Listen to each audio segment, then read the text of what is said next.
अपने पराए। घर की लड़ाइयाँ कितनी भी हो, लेकिन ये भी सच है कि किसी पर कोई आपत्ति हो तो अपना ही परिवार साथ देता है। भैया, मेरे पीछे पुलिस लगी है, प्लीज मुझे बचा लो। रवि और राज दो भाई, लेकिन दोनों में कभी नहीं पटी। अरे क्या हुआ छोटे, क्या कर दिया तूने? अरे कुछ नहीं भैया, मेरा दोस्त है ना राजू, वो मुझे लेकर बैंक गया था। मुझे नहीं पता भैया कि वो वहाँ बैंक लूटने जा रहा है। मैं उसके साथ बैंक में घुसते ही सीसीटीवी कैमरे में दिख गया हूँ। अब पुलिस मुझे ढूंढ रही है भैया, मुझे बचा लो।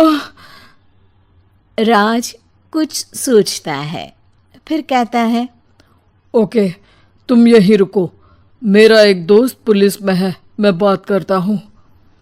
तभी वहां रवि की बीवी राज की बीवी के साथ आ जाती है।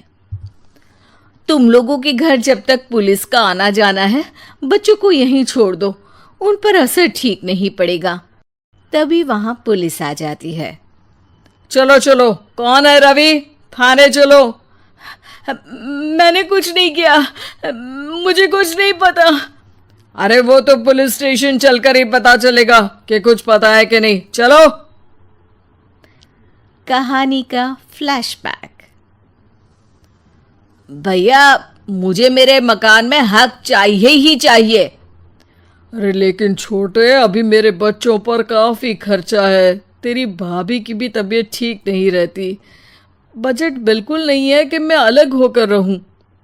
देख लो भैया, 1 महीना है तुम्हारे पास, जल्दी से घर खाली कर दो। अरे कैसी बात कर रहे हैं भैया, मेरे शरीर में अभी इतनी हिम्मत भी नहीं कि घर को खाली करे। तो क्यों अपना पोषण बेचा भाभी?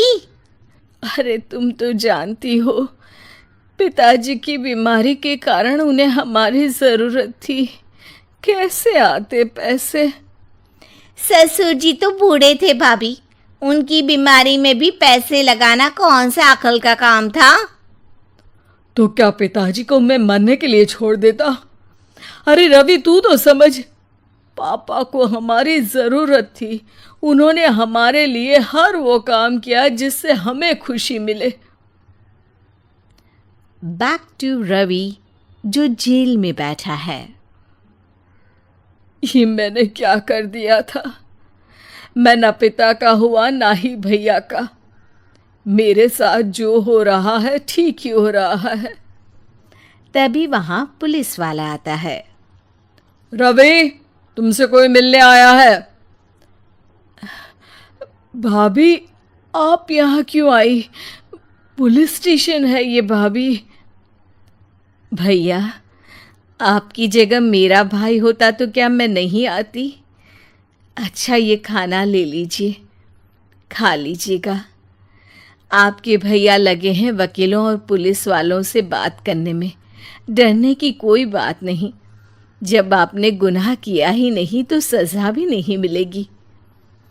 रवि भाभी को देखकर रोने लगता है।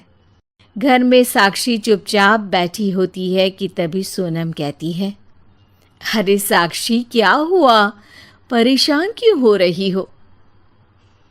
भाभी, अभी अभी पुलिस स्टेशन से खबर आई है, इन्हें बड़े जेल में शिफ्ट किया जा रहा है। मैं क्या करूंगी भाभी? रो मत, हम अच्छे से अच्छा वकील करेंगे। लेकिन उसमें तो बड़े पैसे लगेंगे दीदी, हम इतना पैसा कहाँ से लाएंगे? अरे क्यों, ये मकान है ना, और मेरे कुछ गहने भी है। साक्षी की आंखों में पानी आ जाता है। पर दीदी, ये तो आप और भैया की मेहनत की कमाई है। पापा के बाद भी तो हम लोगों का सब खत्म हो गया था। पापा को तो बचा नहीं पाए, लेकिन भैया को ज़रूर बचा लेंगे। और भगवान चाहेंगे ना तो दोनों भाई मिलकर इससे भी बड़ा मकान खड़ा कर लेंगे साक्षी। थोड़ी देर में राज वहां आता है। सोनम सही कह रही है साक्षी, पैसों की कमी के कारण किसी भी बेगुनाह को सजा नहीं मिलती। राज एक अच्छा सा वकील करता है। सोनम और साक्षी बचाए पैसे और अपने गहनों को बेचकर रवि का केस लड़ते हैं और जल्द ही रवि जेल से बाहर आ जाता है।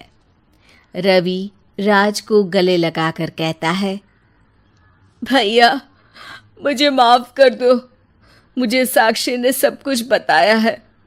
भैया आपने मुझ पर विश्वास किया, मेरे लिए दिन रात मेहनत की, भाभी ने अपने गहने तक बेच दिए। भैया आपने तो पापा के लिए भी पैसे नहीं देखे, लेकिन मैं बहुत ही सेल्फिश निकला। भैया एक आखिरी बार मुझे माफ़ कर दो, मैं शर्मिंदा हूँ। अरे भाई अपने तो अपने ही होते हैं, पापा ने हमारे लिए क्या नहीं किया ये तुम्हें बताने की ज़रूरत नहीं है मुझे। और फिर तू तो मेरा भाई है, पैसे से बढ़कर रिश्ते होते हैं भाई।